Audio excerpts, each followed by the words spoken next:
Rekaman kamera pengawas, CCTV, menjadi salah satu petunjuk penting dalam pengungkapan kasus pembunuhan Bilqis Rajyansyah. 11.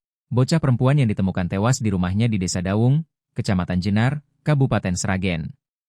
Berkat hasil penelusuran berdasarkan rekaman CCTV, tim gabungan Satreskrim Polres Sragen dan Polda Jawa Tengah menemukan pakaian yang diduga dibuang oleh terduga pelaku usai melakukan aksinya.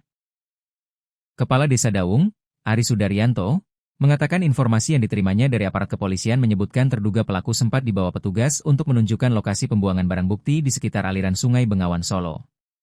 Kemudian tadi pagi sekitar pukul 9 WIB, pelaku diminta menunjukkan barang bukti berupa pakaian yang diduga miliknya yang dibuang di Sungai Bengawan sesuai petunjuk CCTV terakhir, ujar Aris, Rabu, 10 Juni 2026. Menurut Aris, pencarian yang dilakukan petugas akhirnya membuahkan hasil. Sejumlah pakaian yang diduga dikenakan pelaku saat melakukan kejahatan berhasil ditemukan di lokasi yang ditunjukkan. Baju ditemukan setelah zuhur. Ada 2 celana dan 1 baju, katanya. Ia menjelaskan, temuan tersebut dinilai sesuai dengan petunjuk yang sebelumnya diperoleh penyidik dari hasil analisis rekaman CCTV di sekitar lokasi kejadian maupun jalur yang diduga dilalui pelaku.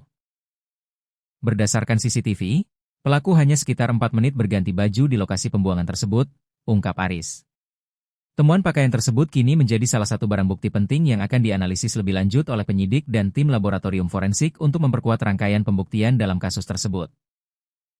Sebelumnya, Satreskrim Polda Jawa Tengah bersama Polres Sragen telah mengamankan seorang pria berinisial S, warga Desa Bumiaji, Kecamatan Gondang, Kabupaten Sragen, yang diduga terlibat dalam pembunuhan Bilqis.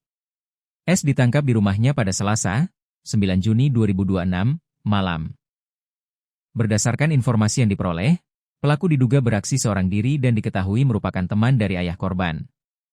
Sementara itu, Kapolres Sragen AKBP Dewiana Syamsu Indiasari membenarkan bahwa pihaknya telah mengamankan terduga pelaku.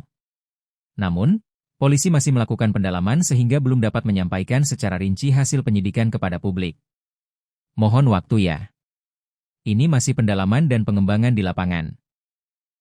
Setelah nanti ungkap tuntas, kami informasikan segera, singkat Dewiana.